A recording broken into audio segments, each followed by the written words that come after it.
All right, let's just jump right in. We're going to pull back the curtain on the digital world we live in to really understand the hidden marketplace that kicks into gear every single time we pick up our phones. It's a whole economy, and it's not built on money. It's built on you. You know that feeling, right? That really strange moment when an ad pops up for something you were just talking about with a friend, or a video recommendation is just so perfect it's kind of spooky? Well, here's the thing. It's not a coincidence. Not at all. It's a business model. 150. That's how many times, on average, we check our phones every single day. That works out to about once every, 6.5 minutes that we're awake. So the big question, the one technologist Tristan Harris asks, is this. Are those all conscious choices? All 150 of them? Or is there something else going on?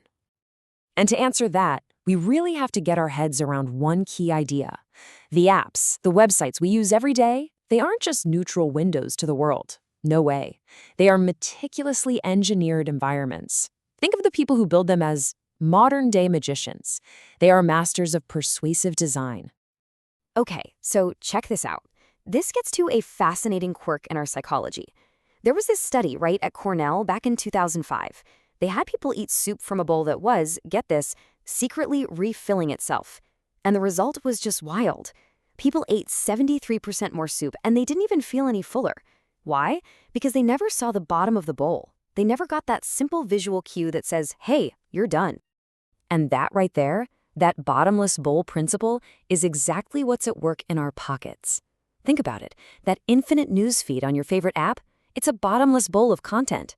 Autoplay on YouTube or Netflix, a bottomless bowl of entertainment. And things like Snap Streaks, they tap into our social side, making us feel like we have to come back. The bowl never ever empties, so we just keep on scrolling, keep watching, and keep snapping. And this is really the heart of it. It's not just about you and your willpower.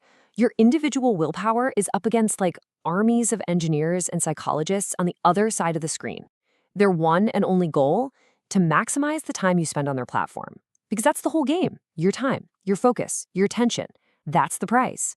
Okay, so why? Why all this effort? Why is there a multi-trillion-dollar industry built around capturing our gaze?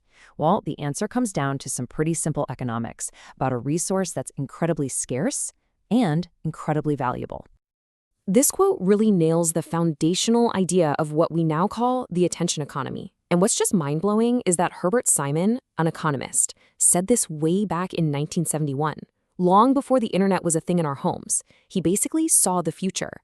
He realized that in a world drowning in information, the real bottleneck, the truly scarce resource, wouldn't be information, it would be our attention. And this leads us to the central paradox of the free internet. You know the saying, if you're not paying for the product, you are the product.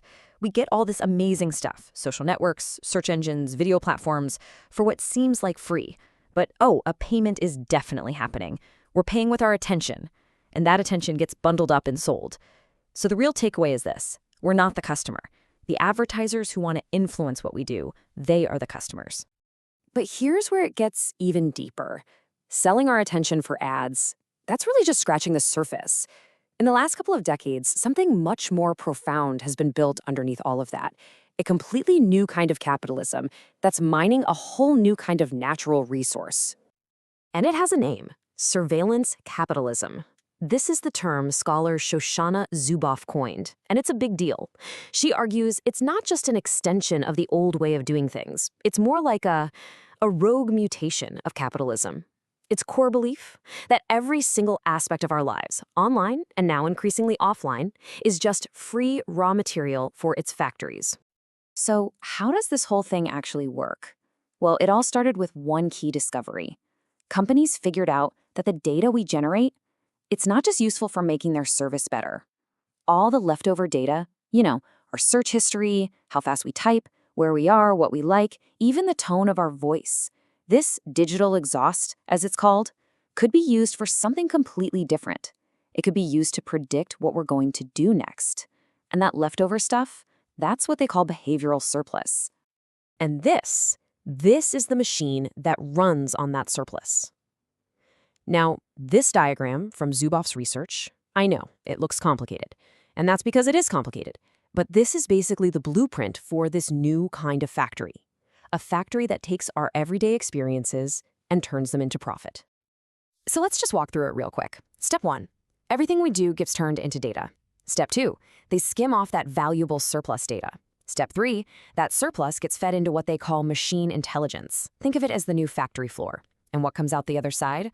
Prediction products. And we're not talking about simple predictions like, hey, you might like this sweater. No, we're talking highly specific forecasts about what you'll do, what you'll think, even what you'll feel tomorrow. And finally, these predictions are sold. They're sold in a brand new marketplace that literally trades in our futures.